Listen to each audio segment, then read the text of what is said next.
A very warm welcome to you all. My name is Megan Anderson, and I am a facilitator with Country Navigator, and delighted to be with you here today for this webinar. And as we start to welcome people in, what I'd love to invite you to do is to click on the chat icon and enter in where you are based, because I'm always really curious to see where you're all located. And it gives us a real sense of the diversity of participants that we have today. So I see we have India, we have Taiwan, we have Houston, and Channelview, Texas, Manchester, UK, US, upstate New York, Amsterdam, Canada, Cologne, Germany. Fantastic. Thank you so much for sharing those. And as more of you join, love you to keep doing that as well. You may notice as well in the chat that you have the option to drop down and send messages to everyone. Make sure that is clicked so that others will be able to see your responses, because we're going to be using the chat a lot during this session. So without further ado, I am going to jump right in and get started, because we have a lot to cover in this really important subject in a short amount of time. So as you will know, this webinar is all about back to basics, managing microaggressions. And I'm going to give you a quick sense of what we're going to be covering in a moment. But let's kick off by, in the chat, answering the question, what is a microaggression? So go ahead and share, what do you understand as the definition of a microaggression? So let's see your responses. And remember to make sure you have everyone selected in your chats. Otherwise, we're not going to necessarily, it might just be myself seeing it. And we started to see some results come in. So a short outburst of aggression, not lasting too long. An action that makes someone ashamed or not comfortable. Absolutely. We've definitely got that negative connotation, obviously indicated by the word aggression, which is a great clue into that. Offending someone, most of the time, not on purpose. Absolutely. Passive aggressive. Something that is said or implied. I love that, because it could be just very subtle, implied, subtle comment, negative emotions, offending, unintentional slights. Something you say or do that you're automatically sorry about. That absolutely can be, if we notice the reaction, we could immediately feel sorry about that.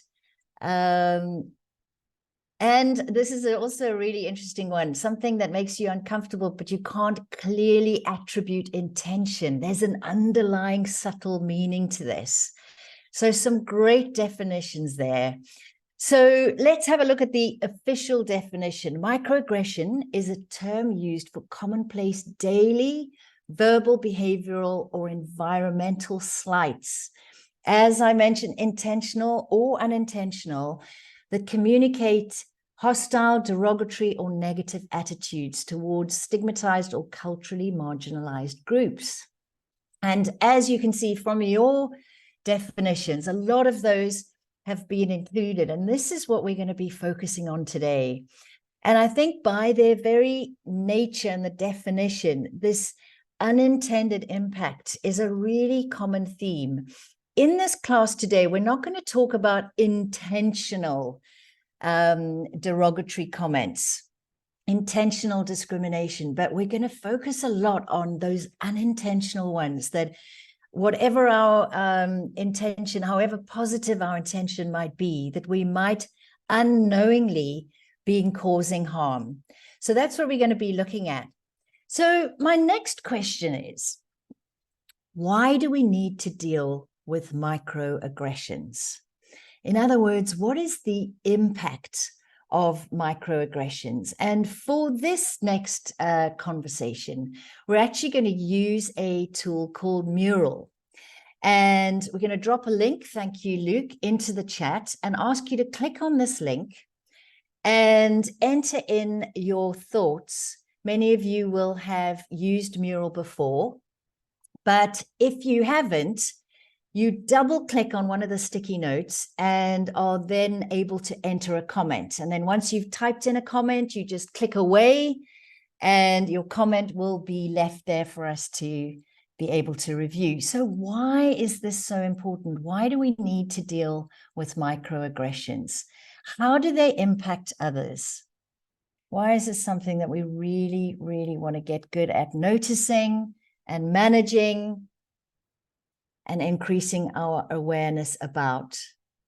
So I see lots of you on there. That is awesome. Just double click and start typing. If you would like to zoom in and out, you can see some little menu items on the bottom right-hand side. You can press the plus sign to increase and the minus, the negative sign to decrease the size. Let's have a look at why do we need to learn how to do this? Why do we need to get better? No one should feel uncomfortable or excluded at work. To keep a good work environment. Microaggressions prevent good cooperation. So we really need to be aware of the impact they have on things like collaboration. They can shut down creativity. They can generate stress. A really great comment here. They create relationship death by 1,000 cuts. Very expressive. Absolutely. Small cuts that eventually lead to a really negative impact that can be lasting. Another great point there. Microaggressions can cause people not to want to contribute. So they can end up minimizing contributions, which of course impacts creativity and innovation. They can lead to exclusion, which can affect psychological and physical health and well-being. Absolutely. Creation of hostile working environments result in people feeling excluded, creating a bad environment. So we can see that these small actions can have a really profound impact.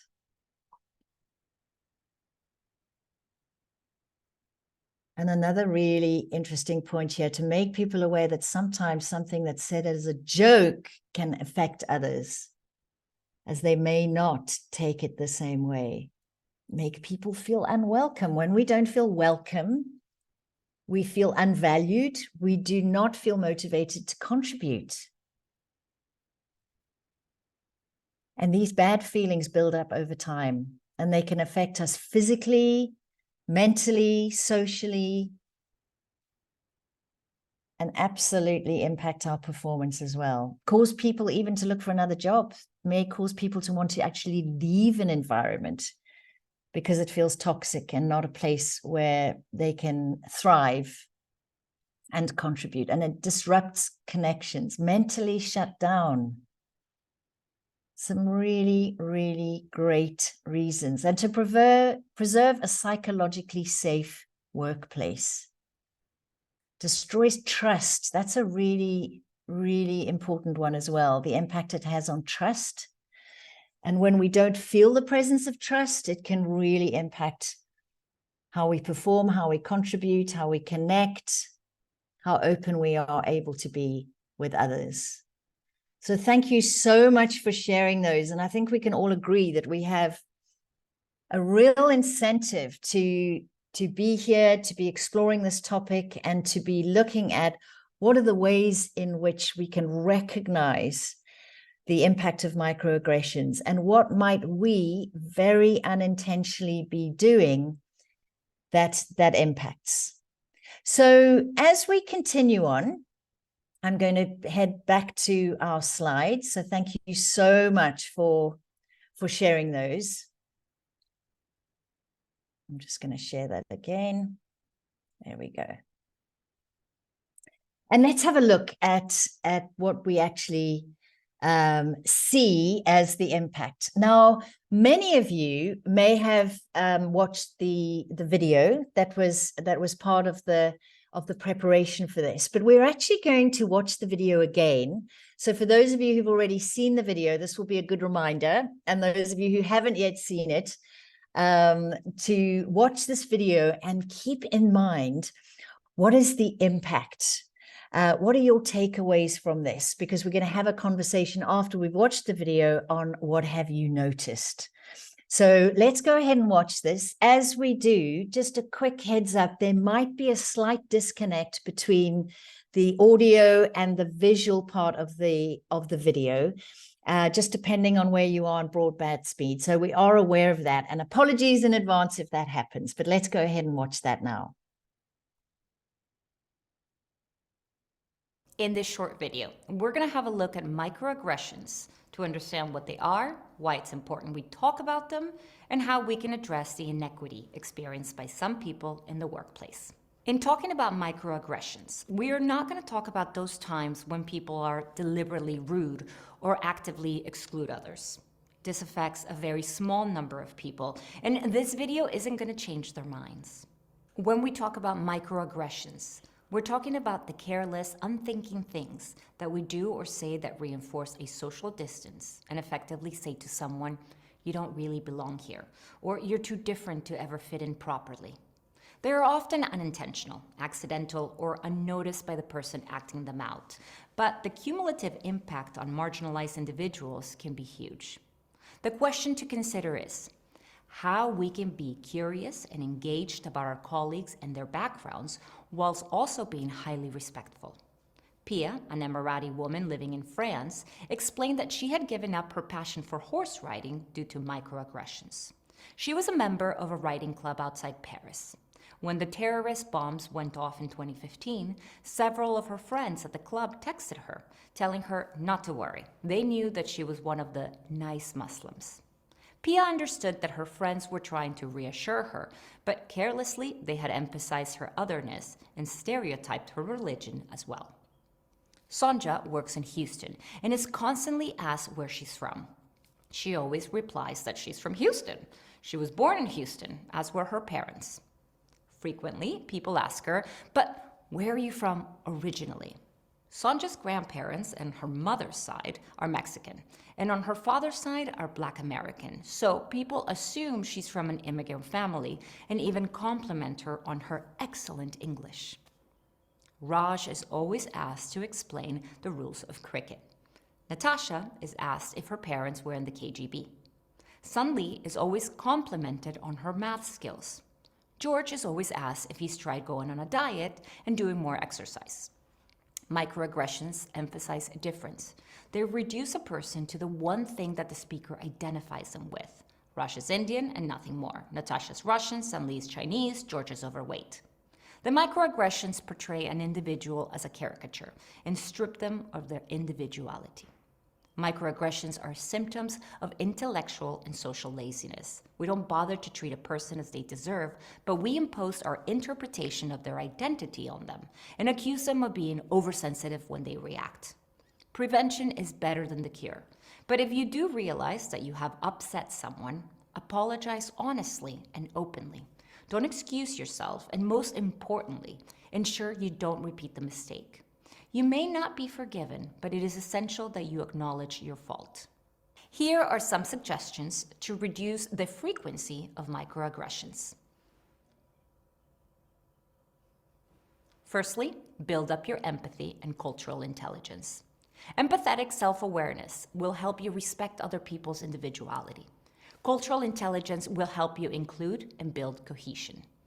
Secondly, call other people out on their microaggressions. Do it sensitively and not in public. Equity and fairness can only be achieved when we become active bystanders who do not accept inequity. Thirdly, educate yourself. Don't expect others to constantly point out what you should do. It's your responsibility. And finally, actively look for behaviors that include others and break down barriers and difference. Even radical immediate change will be met with caution by marginalized individuals. Being on the receiving end of constant microaggression has been shown to cause chronic mental health issues, so it is a hugely important issue both at work and out of work, and one we must treat with extreme sensitivity. The responsibility is on all of us to change our behaviors and attitudes. Respecting others as individuals, valuing them as equal partners, and standing up for inequity are the real marks of inclusive people and organizations. And it takes courage and determination to see it through.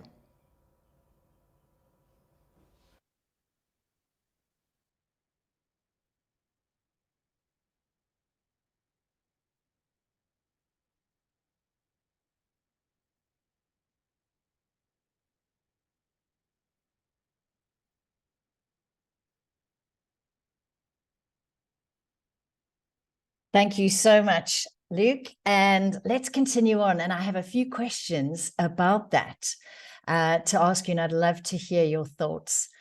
So if we focus just for a moment on Pierre, the very first example, who was the person who ended up stopping horse riding because of the event that happened and the impact. So let's begin with thinking for a moment about the intent of what was said to Pierre. What would you imagine was the intention of those well-meaning people who said what they did to her when the Paris attacks occurred? So go ahead and type into the chat. What was the intention?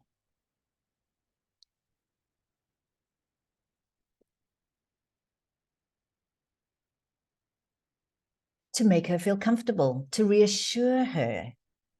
The intention was to reassure her that she was valued, to give her some comfort and make her feel supported and make her feel that they don't think that she's a bad person. So I think we can all agree that the intention was positive. How did Pierre actually end up feeling as a result of that? And why do you think it hurt her so much? So what was the impact? Exclusion? Different? Put in a category? Not belonging? An outsider? Really emphasizing that aspect of her being an outsider and identifying her as with her religion as well. So when those types of comments are communicated, we become reduced to not a person, but an Arab in her case, not a bad person, not a terrorist, still treated as different. And this can cause extreme embarrassment. So what we're going to do next is we're actually going to explore 3 different types of microaggressions. So the first of these is what we call microassaults. Now, microassaults are deliberate and intentional slights or insults that are meant to hurt the intended victim. These can happen through name calling, avoidant behavior, or purposeful discriminatory actions.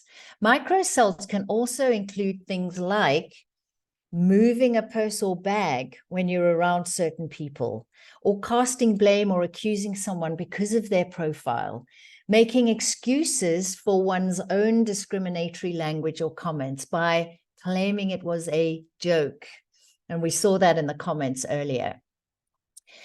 Often, microaggressions are transmitted in terms of invalidations. And in fact, this is the dismissing or downplaying of someone's experience of hurt or anger at discriminatory behavior.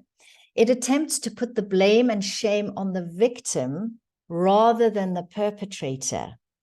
So micro-invalidation also can be denying the value of a person's experience because of their background or profile.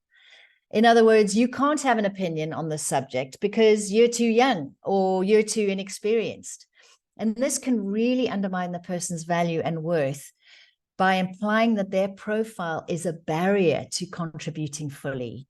And I'll never forget an early experience I had in my career, actually, which I could definitely describe as a micro invalidation. And I was working as a consultant, and I was with my boss at my very first meeting with a new client, and we were all sitting around a big boardroom table and having a serious discussion. And one of the clients actually knocked over his cup of coffee, and it spilt out over the table. And my boss turned to me and handed me a pile of napkins and said to me, "Go ahead and clean that up."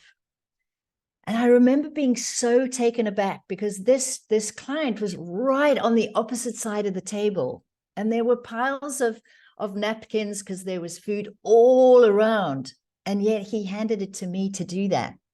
And afterwards, when I said to him, I brought it up with him, and I said that I'd felt very uncomfortable by that, and actually that I'd felt very undermined by that action, especially because I was trying to make a really good impression. And I was significantly younger than the other members in the room, and the only female. And I remember him just dismissing it completely and saying, "You shouldn't be upset by that. You are the youngest, by the way." He felt that it was entirely appropriate. And by telling me that I shouldn't have felt a certain way, that's an example of a micro invalidation. My feelings or my feedback were really invalidated. The next one is micro insults. And these are rude or insensitive comments that very subtly disrespect a person's identity. Now, this could be assuming that someone isn't smart based on their appearance, or implying that certain groups or people don't have morals. They might even be used to suggest that someone doesn't belong.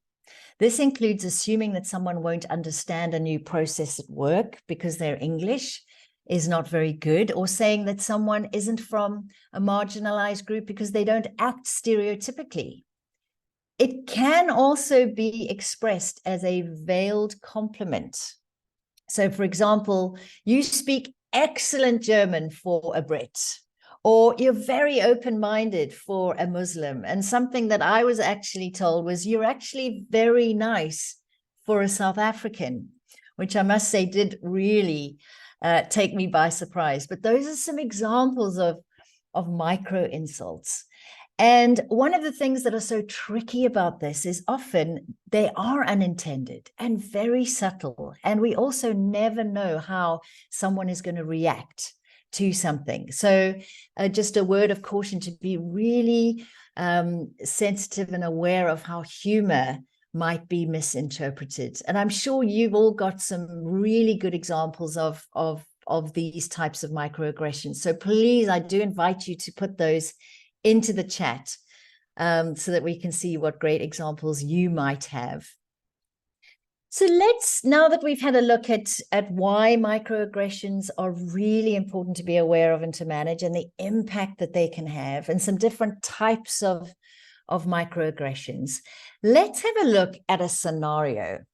And as we read through this scenario together, I would love you to enter into the chat, what are some examples of microaggressions? Don't worry about which type of microaggression, just call out what in this example could be a microaggression, could have a negative impact, or be perceived in a way that wasn't intended. So we have two characters in here. We have Maria, who has just come back from maternity leave. And Mark, her boss, invites her to a meeting at 5 p.m. to go over what she's missed. Mark is a new manager and hasn't met Maria before. When she comes in, he immediately says, "Oh, you're not what I expected at all. You're surely far too young to be a mother." As Maria frowns, he continues, "Oh, just joking." They engage in small talk for a while, and Mark says, "Your English is really good.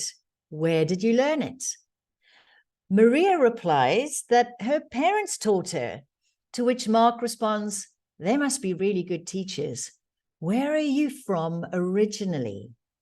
When they eventually talk about work, Mark says, "Well, As a new mother, we must make sure that we don't overstress you.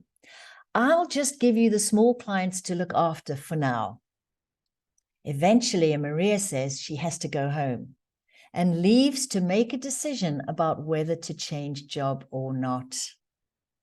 So we see there almost immediately in that scenario, the impact is that she is not feeling like this is somewhere that she necessarily wants to continue to work. So let's have a look at some of those comments. So the chat's going so quickly. So firstly, we see scheduling a meeting at 5 p.m. is really at the time when people most probably want to be leaving. Your English is very good. So what we see here is that really potentially positive intention, Mark trying to say something super positive to Maria. Clearly that is not landing in the way that it is intended. What else do we have here? Assuming her knowledge of English before knowing her. And jokes are the worst, in my opinion. Great comment there as well. It's really risky to be using jokes, particularly when you don't know someone very well and you're not sure how they might react. Assuming age. So a lot of assumptions going on here. Assuming age, assuming what her experience of motherhood has been. Too young to be a mother. We've got a judgment in there. And basically, from Rebecca, great comment, this entire conversation is a train wreck. Absolutely. Also, we see making decisions for her without actually asking her. So he's decided to step in, make the decision that she's going to be only working with small clients because he's decided that she must be struggling. So a real assumption. Assuming English is not her first language, which absolutely it could be. Assuming mothers can't do a regular workload and are going to be overstressed. Yeah, you're not at all what I expected. So really excellent noticing here from this very short conversation, how many things we can actually pull out of this one conversation. So let's think about this for a moment. We've talked about a number of the things that make microaggressions really tricky. And I've got some questions for you that I'd love to get your thoughts on. Questions like, is it okay then to ask someone where they're from? What about complimenting someone? We see Mark attempting to compliment. You look young, you speak great English, and so on. We can see the impact that had. So how do we manage that? What about telling jokes? And what about asking about someone's home life? Is it okay to ask about someone's home life? And also, what about making adjustments to someone's workload based on their home situation? So let's get some thoughts from you on what do you think about these things. Anybody got any thoughts? Go ahead and type into the chat and make sure everyone is selected so that people can see your great comments. So great comment here, depends on the context. All about the context. And what's tricky about these things is that sometimes it's difficult to make a right-wrong judgment because the answer is it depends. So there are a lot of things on which it does depend. So great comment here. It depends on how it is told or communicated. And it depends on the culture. We know that certain things are much more culturally acceptable than others. And so the more we know about the culture in which we're operating, the less likely we are to unintentionally cause an impact. Do more insights. So wise to be curious, get to know people a little bit more, particularly, for example, if you're wanting to use humor, if you're someone who uses humor a lot in your communication, possibly best to get to know someone a little bit before using humor, because it can really, really backfire. Tone makes a huge difference. Absolutely. We can completely change the meaning behind our statement or our question or our comment, depending on the tone that we use. Also, another great comment, I don't think these questions can be asked in a vacuum. So we've got to understand the background. Another one here, all these questions can be okay if you really know the person. If this is the first time, be cautious, then it's not going to. Sarah's saying, I think it's okay to ask if it's a genuine question out of interest, or better to inform yourself as a manager. So making sure that your intention is not a cheap shot or a power play. So if your intention is transparent and coming from a place of curiosity, it often really helps manage how that might land with somebody else. Asking permission to ask a question, that's a great suggestion there as well, is would you mind if I asked you? I'm just really curious. And then the person can indicate as well whether or not they feel comfortable. So we've got a comment here about workload specifically. Adjustments to workload should be based on a discussion about how the employee is feeling about their workload. Yeah, check in first. If the person's feeling good about their workload, then those kinds of conversations about adjusting may not be needed. But we can see Mark has just made an assumption, which is definitely not going to land well. So obviously, if you're engaging in conversations where the person is feeling comfortable and safe, psychologically safe to talk about challenges, that then would open up the conversation to what might you do and how might you work together to address that. Another great suggestion, if you want to get to know someone, ask an open question like, tell me a little bit about yourself. That way, the person can actually manage what they choose to share or perhaps don't share with you. You're putting the ball in their court and they can then be choiceful. The nonverbal communication is also really important, is noticing what is happening with the other person. That using that information that you're getting from the nonverbal cues on what might you choose to ask them in that instance. Are people there to sustain our curiosity? Really great question. I'm curious about what you think about that as well. So perhaps go ahead and answer Florence's question there as well. I think that's a really great one. So another one that I haven't seen mentioned here, which can really help increase that sense of safety and also really send the message that your questions are intended in a positive way and with a spirit of curiosity, is to be willing to share about yourself. It can often really help to set the tone and create that sense of psychological safety. If you yourself are willing to share some things about your own background, that can make it a lot easier then to be curious about other people, if you're willing to answer questions about yourself as well. So let's have a look here. Asking for permission may be perceived as seeking approval for license to insult. So it can be hard to say no as well.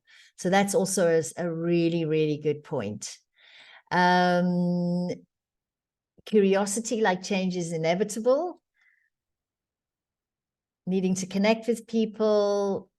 Each person has their own level of comfort with how much they choose to share or not share. Empathy first is key. Empathy helps one to understand how much comfort or discomfort a person may have with sharing. So some really excellent points there as well. So absolutely, context is everything. Our goal is to include and value all. And when we single someone out or emphasize their difference, it can end up excluding them. But we can do this in a way that includes them and builds them up. Taking an interest in a person because they're a colleague and looking for common ground and shared experiences can all turn this curiosity into a positive experience. We can take a lot from how people talk about themselves. If they don't often talk about their personal life when other people are sharing, they're probably not open to being asked. And if they do talk about where they're from, they probably are indicating that they are comfortable about being asked more. So really good. And actually body language as well. We mentioned nonverbal, but body language. Sarah's pointing out here that the person on the slide is showing closed by having crossed arms. So noticing those cues. And great comment from Julia. I try to avoid not to be rude, judgmental, racist, feminist, but because often actually what follows that is a microaggression. Have you noticed that when someone says, I'm not meaning to be rude, or I'm not a racist, but you can be pretty sure whatever follows that is going to be racist and is going to be rude and is going to be a microaggression. So great steer there to avoid that and to really notice and do a quick check with yourself on how something might land. So this is not easy. I think we can all acknowledge that this is not something that's easy. And noticing and building awareness is a really great starting point. Changing a bad habit is much harder to do. And when we think about some of the habits that we might have deeply ingrained in us, we need to really be aware that changing a bad habit takes effort. And the only way we can make a difference is if we want to change and commit to doing things. We have no idea how something might land as a microaggression because we're all different. Some other much less intentional microaggressions are things like pronouncing someone's name the wrong way. People can assume a microaggression if someone is consistently late to their meetings. So I would love to hear from you in the chat.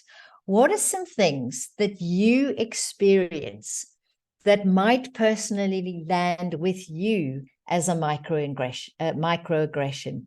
Things that really enter the domain of completely unintentional, those super subtle things like name pronunciation, like lateness. What are your pet peeves when it comes to interacting with others? And if you're honest with yourself, they land with you as a bit of a microaggression.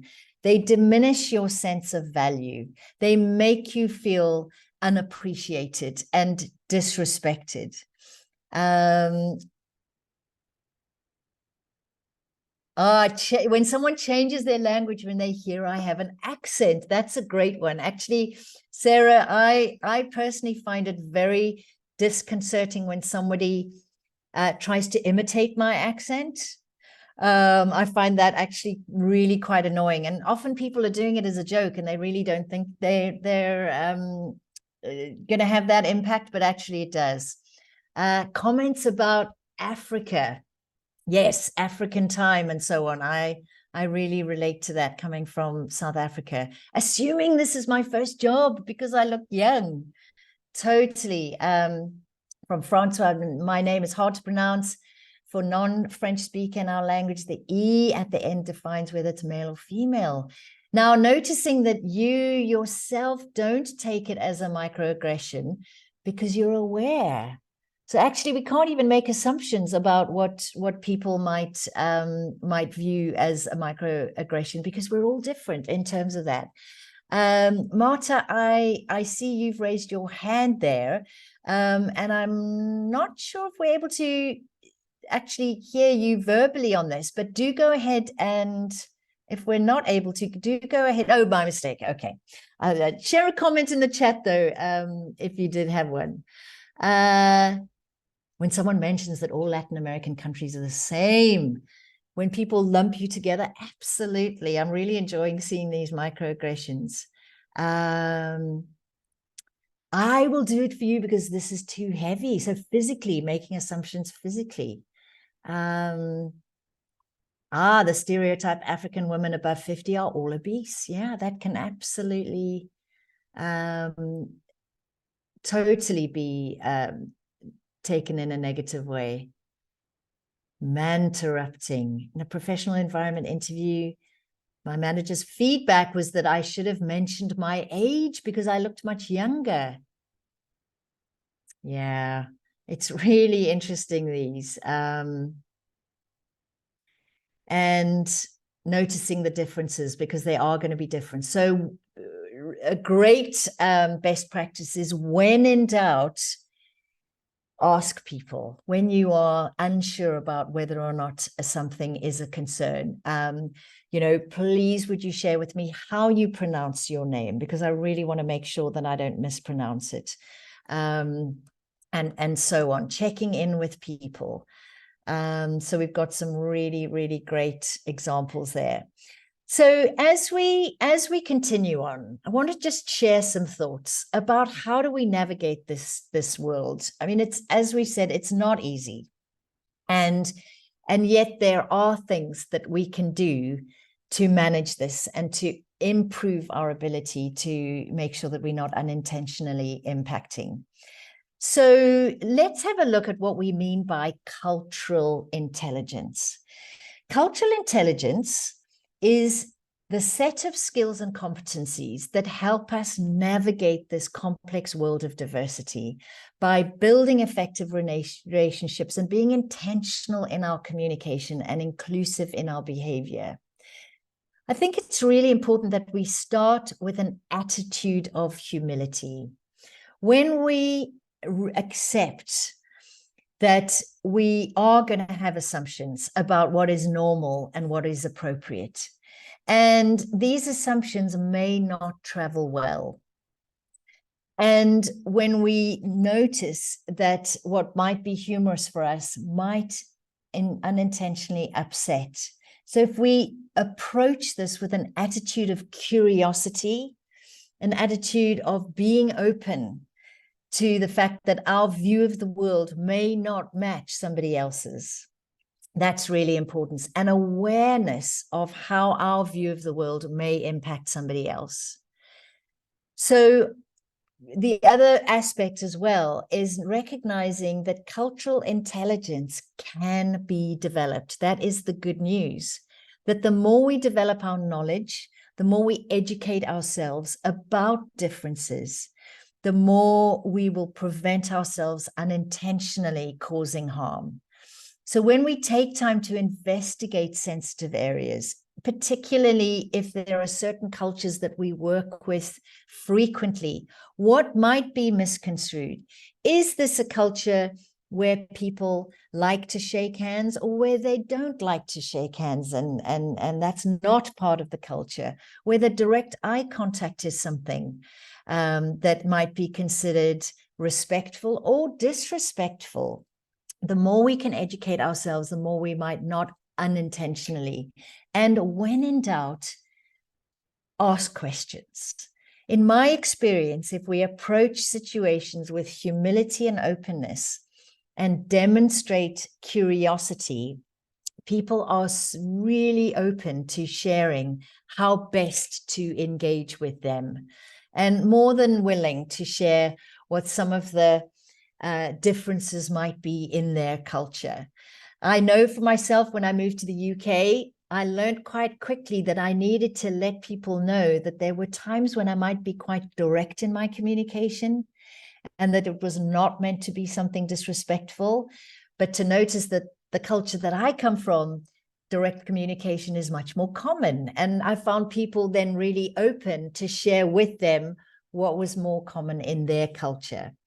So I want to make sure that I share. Oh, here's another really interesting one. I don't like being called an introvert. So what we often don't realize is that there are significant differences in things that are not visible, like personality preferences, like processing styles, introversion, extroversion, and noticing that people might have a reaction to being lumped as part of a group.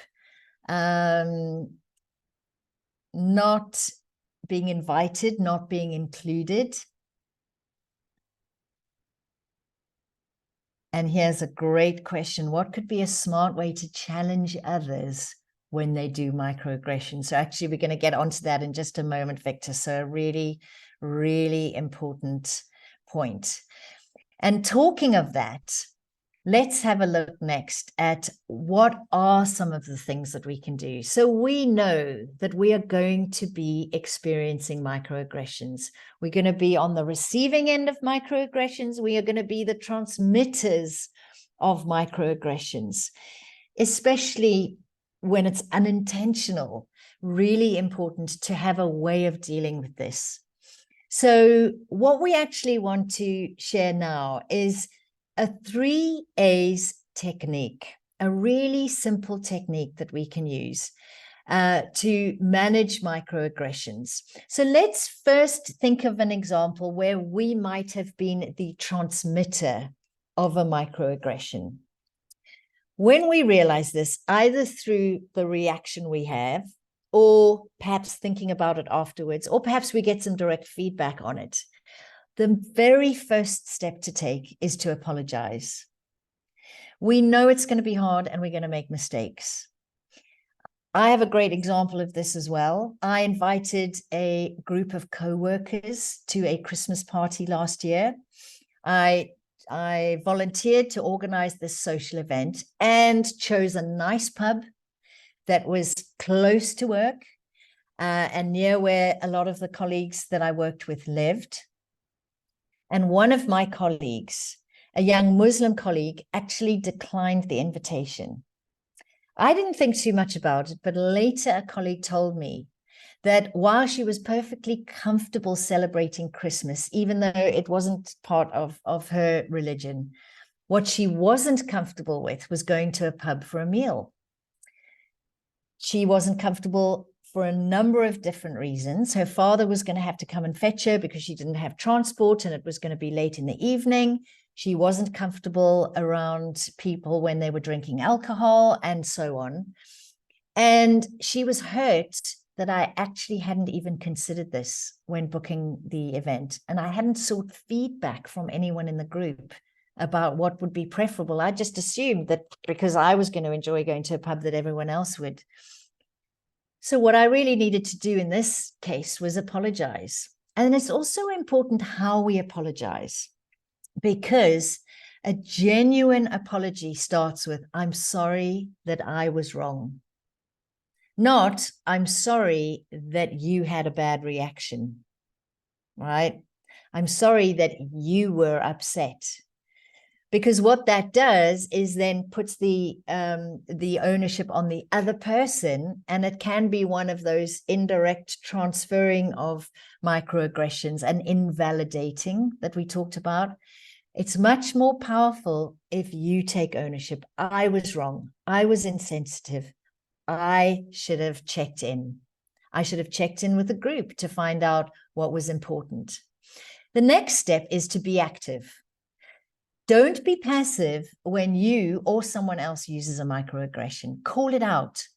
Now, preferably in person, in private, and in a way that doesn't impact the person who was on the receiving end of the microaggression. In other words, the victim of the microaggression.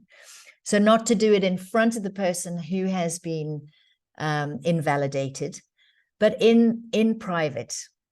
If you're able to redirect the comment or gesture so as to include rather than exclude, that can be really important. So, for example, sitting in a meeting and you're noticing that the manager in the meeting is only engaging one of the participants and not the other in the meeting, a way that you can actively include it is to find a way to bring them into the conversation. So to use what you have available to you to bring them in and to redirect the conversation, because we need to make sure that the intervention doesn't aggravate the situation. And also, if we have a conversation with the person after the event, it's more likely that they're not going to repeat this in the future. Giving some feedback about the impact and acknowledging that it may well have been unintentional will also mean that the person is more open to receiving the feedback, because chances are, as we said earlier, a lot of the time these are unintentional. So really important to educate people. The third step here is amplify. So many of us are in a position of privilege. We are leaders, we are experienced. Use your leadership and your privilege and your voice to amplify others in the most positive way you can. Use that to include others. So, for example, we can lift others up and demonstrate we value their input. We can thank them for their input. Amplification emphasizes the professional qualities you value, and they demonstrate inclusion. Often when we use someone's name when thanking them, especially if we're in a virtual format, that can amplify and motivate them to continue to contribute. And I see here there's a question: how would you handle a colleague who always talks about their kids and asks other colleagues, supplier, company employees if they have kids? Would they like to have kids and was taken aback when someone questioned, didn't appreciate? So Lelda, that's a really, really great question. And I'm sure we've got lots of suggestions from people in the chat. So do go ahead and answer that question. I've got some thoughts about that as well. And one of them would be to take this person aside and to acknowledge that they clearly really love to talk about their family, and they're proud of their family, and they want to talk about their children. And the impact of this is that other people might feel devalued or might feel excluded, that other people might not share that same enthusiasm about their family or about the idea of having children. That you acknowledge that their comment is not meant to intentionally exclude, but that the unintended impact could be that other people are excluded. So I think to do it with empathy, to do it with just an understanding that that person might be very upset to learn that is something that is not helping other people feel included. And to invite them to think about a different way to connect with others that might be more inclusive. So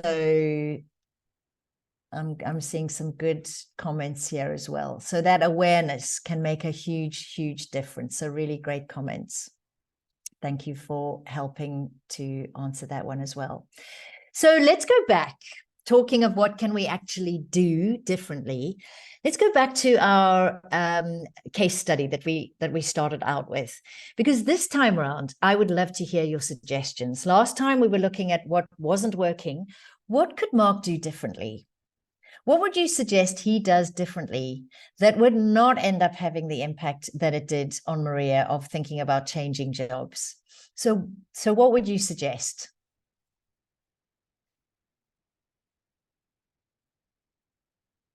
Go ahead. What would you suggest? And I'm just going to give you a few moments to do that. Because I think often we're really good at pointing out what's not working, but when it comes to thinking about what we might do instead, this is where we really want to focus on practical actions. So other than just not speaking, Rebecca, which absolutely might be a really good idea for him. What can he do differently? How would you handle that? And how have you probably handled that differently? Asking open questions. Love that. Possibly asking, and let's give some suggestions of open questions.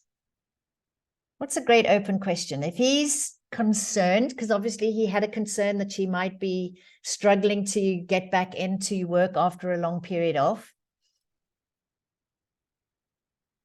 Yeah, so set it up at a different time. Absolutely. Ask open questions. Definitely, yeah, keep the thought about being young to himself.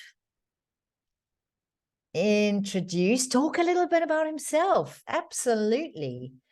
Possibly look for common ground in that. Then she might have been invited to share a bit about her family or not, as the case may be. Find out what about her experience. Be curious about her background. Share a bit about his background. How are you finding it being back? You've been back for a while. What's it been like?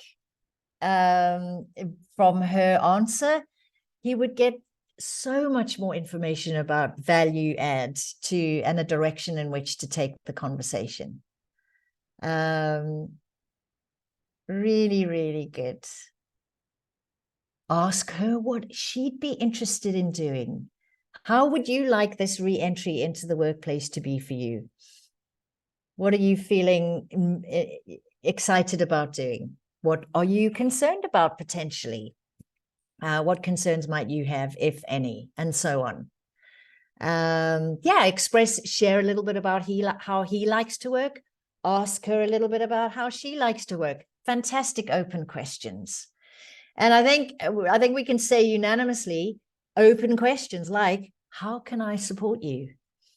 She may need a lot of support. She may not need very much support at all, but absolutely great suggestions. So a really different way of managing that. So thinking more generally now about microaggressions, we're going to spend some last few minutes here really thinking about what can we do to deal with microaggressions. We've seen some examples of how Mark might deal with this differently.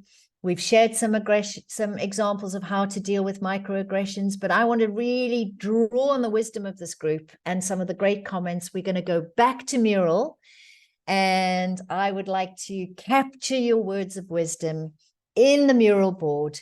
What great ways have you used to deal with microaggressions?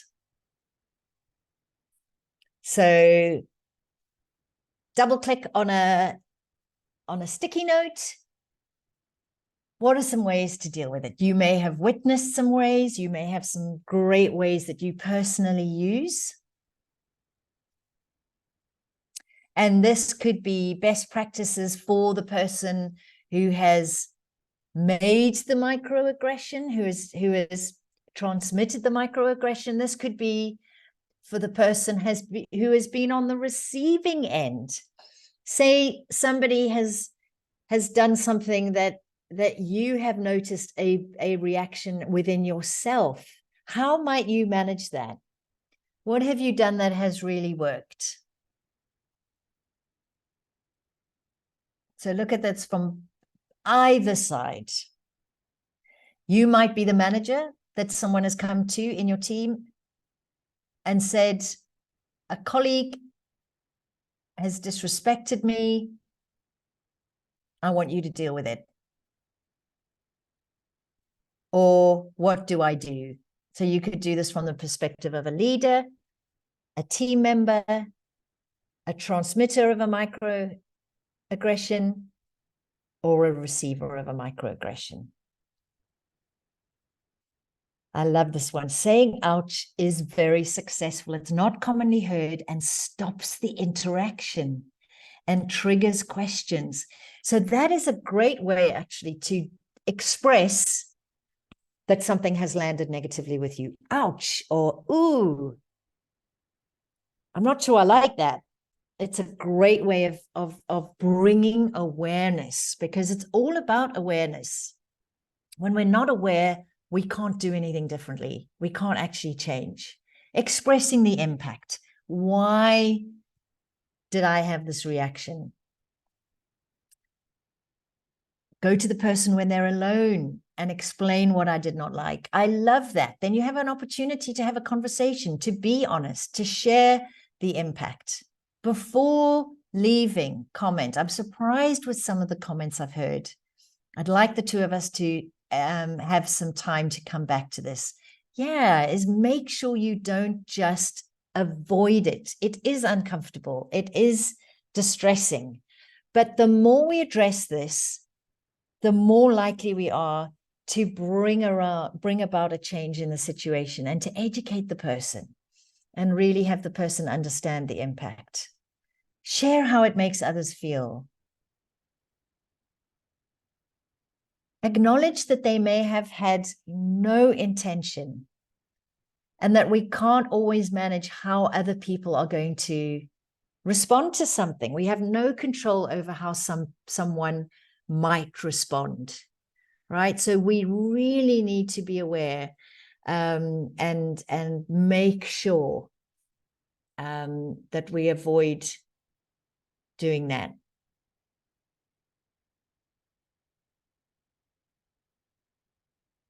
And try to be empathetic and increase, right? So when in doubt, check in with the person's response. When we assume a response, we really put ourselves at risk of causing damage unintentionally. So when in doubt, be curious and share. I'm not sure how you're feeling about this. Share with me your response.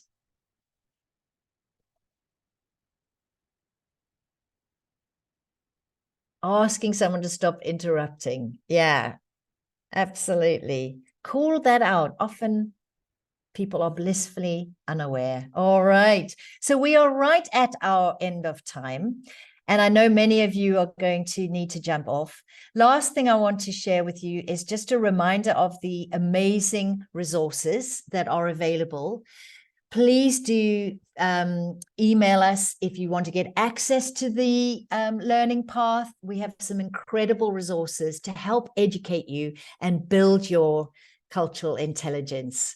Thank you so much for all your participation, your amazing interaction and input. I've really enjoyed being with you, and I hope you've got something valuable from this.